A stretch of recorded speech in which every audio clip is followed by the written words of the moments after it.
Our next case study takes us to Asia, and I'd like to ask Mr.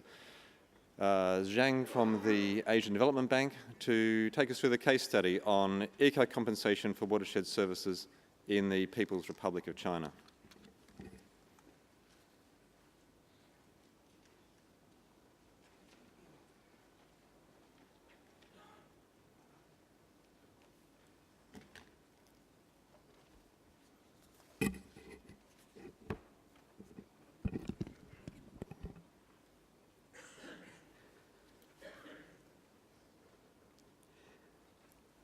Dear Chairman, distinguished panels, and also gentlemen and ladies, good morning.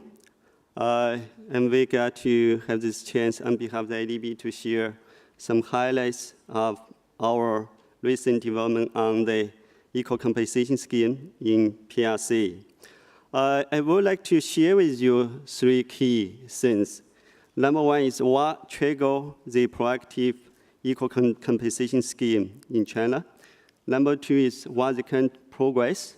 And number three, what the current law of the ADB.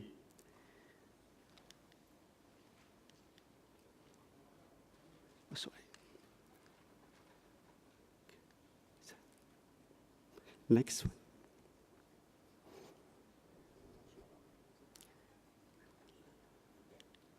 Yeah.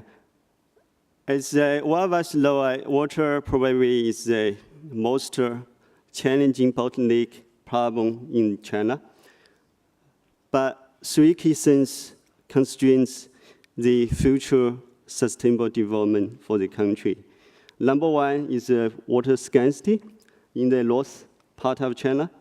Number two is the widespread water pollution and also the water disaster in south and also coastal cities.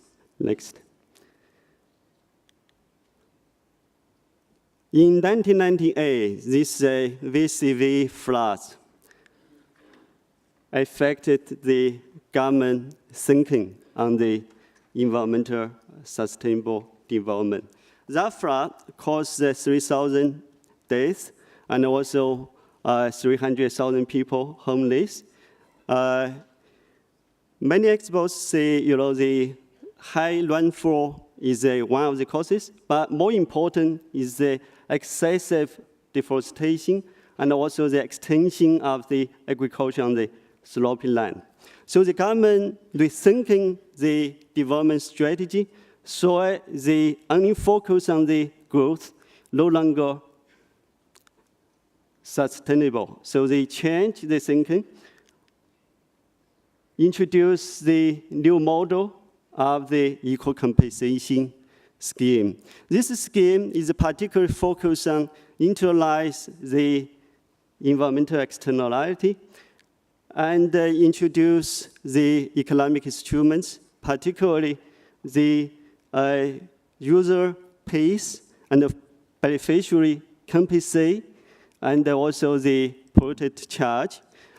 And sometimes not only the market instrument, the government also organize this sort of the cooperation in between the provinces, achieve these frameworks for cooperation, cost sharing among the provinces and cities in the river basins.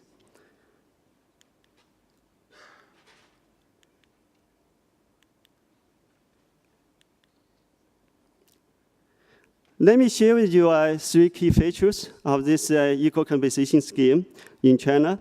But more detail, you can get from the website, this publication. The number one is this eco-compensation scheme starts with this water and soil erosion in the Yangtze River and also Ye River. But in the whole development, they more focus on the watershed services protection. So we have seen many of these reforestation programs provide the compensation to the individual farmer, household, retire, or the reforested in the sloping lands, and also to recover the agriculture to the wetland lakes. That is a forest area is located in the high waters, watersheds, wetlands, and also areas affected by the soil erosion and also the deforestation.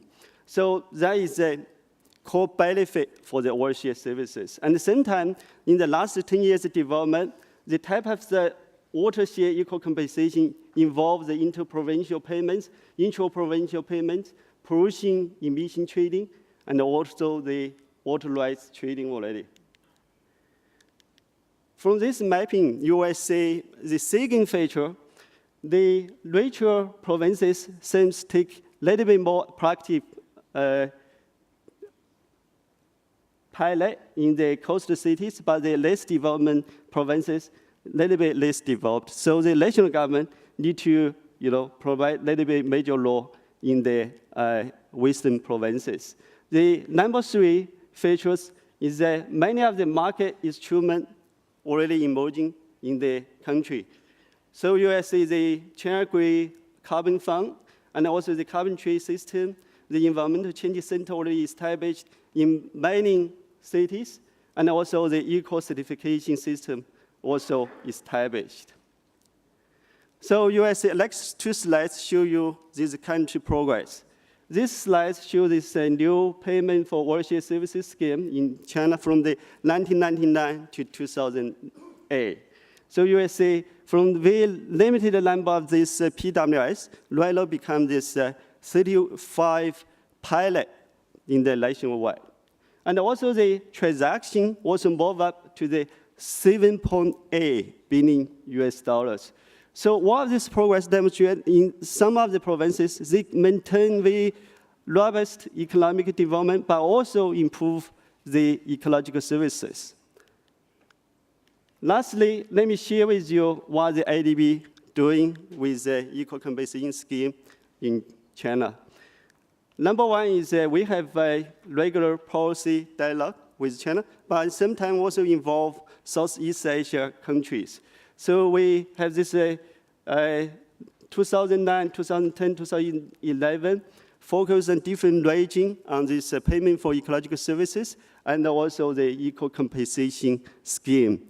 And we also upscale this sort of the pilot to the national actions. So provide the assistance to the country for the equal compensation regulation formulation. As you say, the PS upscale need to have the appropriate regulatory framework. That's a very critical action IDB is doing for China. And also we provide assistance to VLAN for the PS decree formulation. That was approval in 2009 already. And sometimes IDB is a development bank. So we need to mainstream the equal compensation scheme and also the PS concept in the how IDB operations. Many of the case studies and also investment already exist. So I have various publications available on their website, but if you have interest, you can access our coordinator, Carol. Thank you very much.